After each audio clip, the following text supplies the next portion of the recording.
Welcome to book रेव, जहां आपको मिलती है हर इम्पॉर्टेंट बुक की कोर विजडम एकदम सिंपल और प्रैक्टिकल लैंग्वेज में।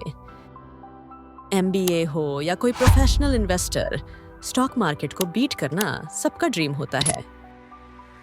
लेकिन सच्चाई ये है कि ज्यादातर लोग फेल हो जाते हैं।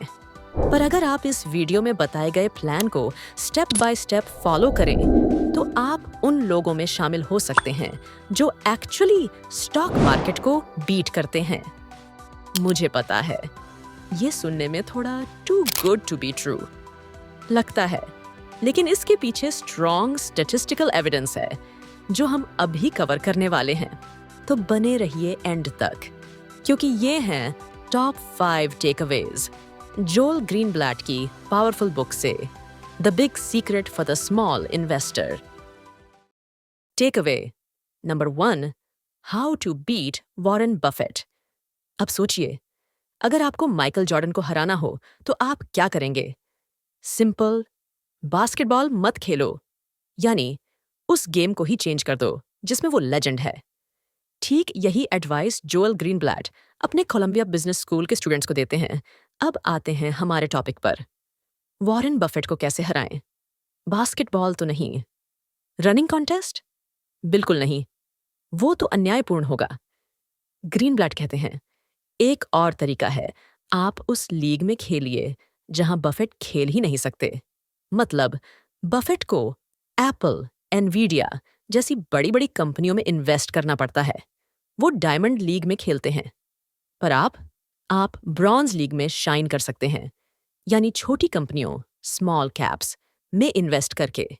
और इन्वेस्टमेंट की ब्यूटी यही है, 15% रिटर्न छोटा स्टॉक दे या बड़ा, फर्क नहीं पड़ता। कंपाउंड करते जाइए और समय के साथ आप खुद बड़ी लीग्स में ग्रेजुएट हो जाएंगे। अब सवाल, कितना छोटा जाना है?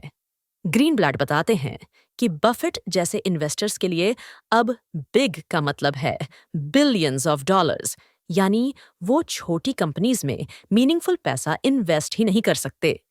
इसलिए आप उन कंपनीज को एक्सप्लोर करें जिनका मार्केट कैप $1 अरब से कम हो, और ऐसी कंपनीज की कमी नहीं है। सिर्फ स्वीडन में ही 826 से ज्यादा ऐसी कंपनियां हैं। तो छोटे इन्वेस्टर के लिए ये मार्केट एक गोल्ड माइन की तरह है। और यही है पहला सीक्रेट, खेल बदलो, प्लेयर नहीं। सोचिए, कैप्टन अमेरिका को कितनी बार मारा जा सकता है और वो फिर भी उठ खड़ा होता है?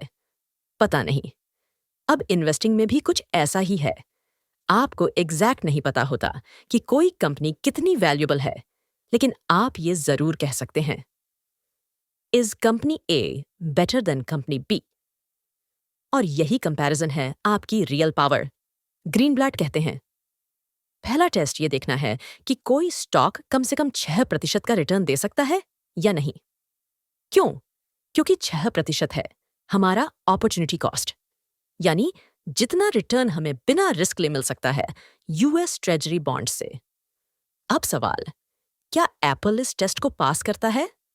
एप्पल ने पिछले 10 सालों में लगभग 7% की ग्रोथ दिखाई है, और अभी वो हर साल करीब $100 अरब कमा रहा है, जो लगभग पूरा कैश है। लेकिन करंट वैल्यूएशन पर यील्ड सिर्फ 3% के आसपास है, यानी एप्पल को अगले 10 साल तक लगातार ग्रो करना पड़ेगा, तभी वो 6% की एक्सपेक्टेड यील्ड को मैच कर पाएगा। ग्रीनब्लैट के हिसाब से इतनी सर्टेनिटी नहीं है, इसीलिए एप्पल करंट वैल्यूएशन पर फर्स्ट टेस्ट पास नहीं करता। अगर एप्पल का पीई रेशियो 20 या उससे कम होता, जैसे कुछ साल पहले था, ये सिस्टमैटिकली ज्यादा पैसा इन्वेस्ट करते हैं उन स्टॉक्स में जो ऑलरेडी महंगे हैं, और कम इन्वेस्ट करते हैं उन अंडर वैल्यूड स्टॉक्स में जिनमें असली अपॉर्चुनिटी होती है।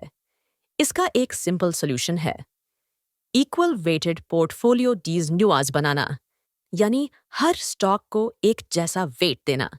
इस अप्रोच में हम कभी कभी गलती से महंगे स्टॉक्स खरीदेंगे, लेकिन ये गलती सिस्टमैटिक से नहीं होगी।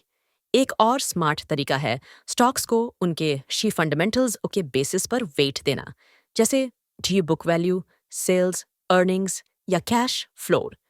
ऐसे कई लो फी फंड्स एग्जिस्ट करते हैं जो यह काम आपके लिए करते हैं।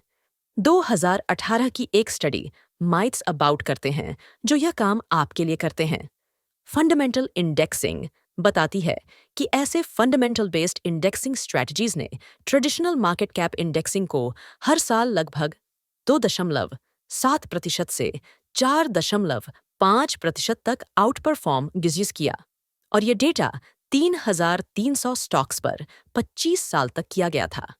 लेकिन जोएल ग्रीनब्लैट मानते हैं कि हम इससे भी बेहतर कर सकते हैं। और अब बात करते हैं ग्रीनब्लैट की खास स्ट्रेटजी एसने की। वो कहते हैं कि आप खुद का एक सिंपल वैल्यू इंडेक्स बना सकते हैं। याद है, हमने पहले कहा था कि किसी स्टॉक की एग्जैक्ट वैल्यू निकालना मुश्किल है, लेकिन दो स्टॉक्स में से कौन बेटर है, ये चूज करना थोड़ा आसान होता है। तो क्यों ना हम ये सिंपल लॉजिक यूज करें और अपने खुद के रूल से स्टॉक्स को रैंक करें। जल्द ही हम जानेंगे कि ग्रीनब्लैट किन दो की मैट्रिक्स को यूज करते हैं। मान लीजिए, मैंने आपको बताया कि स्वीडिश संडेज नाम की एक कंपनी अगले 30 सालों में हर साल $1 मिलियन कमाएगी। तो क्या आप सच में मेरी बात पर भरोसा करेंगे? लेट्स बी ऑनेस्ट, मैं एक यूट्यूबर हूं, ना कि कोई फ्यूचर प्रेडिक्टर, और बेंजामिन फ्रैंकलिन कभी यूएस प्रेसिडेंट भी नहीं रहे। इतना तक नहीं पता बहुत लोगों को। रियलिटी ये है कि 30 साल का बिजनेस प्रेडिक्शन कोई भी एक्यूरेटली नहीं कर सकता। एक्चुअली ज्यादातर एनालिस्ट्स तो अगले 3 महीने की अर्निंग्स भी सही से नहीं बता पाते। तो फिर सोल्यूशन क्या है? ग्रीनब्लैट कहते हैं, forget predicting exact earnings, use comparison instead. जैसे एक एग्जाम्पल, जुपिटर कितना वे करता है पता नहीं, लेकिन इतना पता है कि वो प्लूटो से भारी है। सेम गोज विद इन्वेस्टिंग, आपको एग्जैक्ट वैल्यू जानने की जरूरत नहीं है, बस ये जानिए कि कौन सी कंपनी दूसरी से बेहतर है। यही है स्मार्ट इन्वेस्टिंग का सीक्रेट, रिलेटिव कंपैरिजन। ग्रीनब्लैट इसे कहते हैं अपॉर्चुनिटी कॉस्ट थिंकिंग। मतलब अगर आप स्टॉक ए में निवेश नहीं करते तो क्या स्टॉक बी बेहतर विकल्प है? आपको बस यह तय करना है कौन सी कंपनी ज्यादा रिटर्न दे सकती है, किस में रिस्क कम है, और कौन सी आज के प्राइस पर ज्यादा वैल्यू फॉर मनी है। सिंपल है, और यही स्मार्ट तरीका है कॉम्प्लेक्स वैल्यूएशंस को हैंडल करने का। अक्सर लोगों को यह कहते सुना होगा, मार्केट को बीट करना मुश्किल है, इसलिए इंडेक्स फंड्स ही सबसे अच्छा तरीका है। और ये बात कुछ हद तक सही भी है, क्योंकि ज्यादातर म्यूचुअल फंड मैनेजर्स भी मार्केट को कंसिस्टेंटली बीट नहीं कर पाते। लेकिन जोएल ग्रीनब्लैट इस सोच में एक बड़ी खामी बताते हैं। Market cap weighted index funds में एक सिस्टम लेवल गलती होती है। अब एक एग्जाम्पल लेते हैं। पिछले 3 सालों में डिज्नी स्टॉक को सबसे सस्ता कब खरीदा जा सकता था? जब वो अपने सबसे कम प्राइस पर था। और सबसे खराब टाइम कब था खरीदने का? जब वो सबसे महंगा था, यानी पीक पर। अब सोचिए, जब कोई स्टॉक सस्ता हो तो उसे खरीदना चाहिए, और जब वो महंगा हो तो अवॉइड करना चाहिए। यही तो बेसिक इन्वेस्टिंग प्रिंसिपल है। लेकिन इंडेक्स फंड्स क्या करते हैं? जब डिज्नी का प्राइस बढ़ता है तो उसका मार्केट कैप बढ़ जाता है, और इंडेक्स फंड उसमें और ज्यादा पैसा इन्वेस्ट करता है। और जब डिज्नी सस्ता होता है तो उसका मार्केट कैप गिरता है, और इंडेक्स फंड उसमें कम इन्वेस्ट करता है। यानी इंडेक्स फंड ज्यादा खरीदता है जब स्टॉक महंगा होता है, और कम खरीदता है जब सस्ता होता है। अब बात करते हैं मिस्टर मार्केट की। कभी मिस्टर मार्केट बहुत ऑप्टिमिस्टिक होता है, जैसे .com बबल के समय, और कभी बहुत पेसिमिस्टिक, जैसे 9 नवंबर के बाद एयरलाइन स्टॉक्स के केस में। Index funds blindly is mister market को फॉलो करते हैं। ना वो सस्ते स्टॉक्स में ज्यादा इन्वेस्ट करते हैं, ना महंगे स्टॉक्स से डिस्टेंस बनाते हैं। ग्रीनब्लैट यही समझाते हैं, अगर कोई स्टॉक ओवर वैल्यूड है तो इंडेक्स ऑटोमेटिकली उसमें ज्यादा पैसा लगाएगा, और अगर अंडर वैल्यूड है तो उसे नजरअंदाज करेगा। इसीलिए वो कहते हैं इंडेक्स फंड्स एक्चुअली सिस्टमैटिकली गलत करते हैं। अगर आपको सिर्फ इतना समझ आ जाए कि कुछ स्टॉक्स मिसप्राइस्ड होते हैं, तो आप मार्केट कैप बेस्ड इंडेक्स को भी बीट कर सकते हैं। और ये कोई फैंटेसी नहीं, ये स्टैटिस्टिकली साबित किया गया ट्रूथ है। पहले हमने बात की थी कि ट्रेडिशनल जटर market cap weighted index funds में एक बड़ी खामी है। ये ज्यादा पैसा उन कंपनीज में लगाते हैं जो महंगी हैं और कम उन कंपनीज में जो सस्ती हैं। यानी ये सिस्टमेटिकली गलत डिसीजंस लेते हैं। इस प्रॉब्लम का एक सिंपल सॉल्यूशन है इक्वल वेटेड पोर्टफोलियोज बनाना, मतलब हर स्टॉक को बराबर इंपॉर्टेंस देना। हाँ, इसमें कभी कभी हम गलती से कोई महंगा स्टॉक खरीद सकते हैं, लेकिन ऐसी गलतियां सिस्टम का हिस्सा नहीं बनती। दूसरा तरीका है स्टॉक्स को उनके शैडो फंडामेंटल्स के बेस पर वेट देना, जैसे ये बुक वैल्यू, सेल्स, अर्निंग्स या कैश फ्लो। 2018 में एक स्टडी मिथ्स जोल ग्रीनब्लैट कहते हैं कि अगर आप खुद का वैल्यू इंडेक्स बनाते हैं, यानी ऐसे कंपनियों में निवेश करते हैं जिनका P, price to earnings ratio, कम हो और रिटर्न ऑन कैपिटल ज्यादा हो, तो आप बड़े बड़े प्रोफेशनल निवेशकों से भी बेहतर रिटर्न कमा सकते हैं। और यही है सबसे बड़ा राज। इस स्ट्रेटजी को अपनाकर छोटे निवेशकों को एक बहुत बड़ा फायदा मिलता है। हम लंबे समय तक निवेश कर सकते हैं, जबकि आज की दुनिया में लोग हर दिन कम ध्यान दे पा रहे हैं।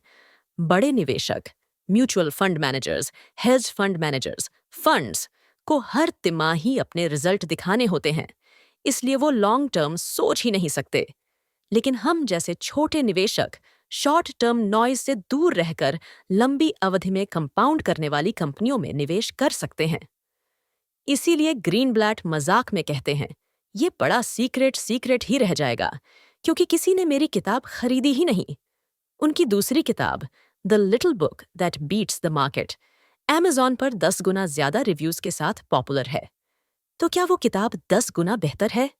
ग्रीनब्लैट खुद कहते हैं, जाकर उस किताब का वीडियो समरी देखो और खुद डिसाइड करो।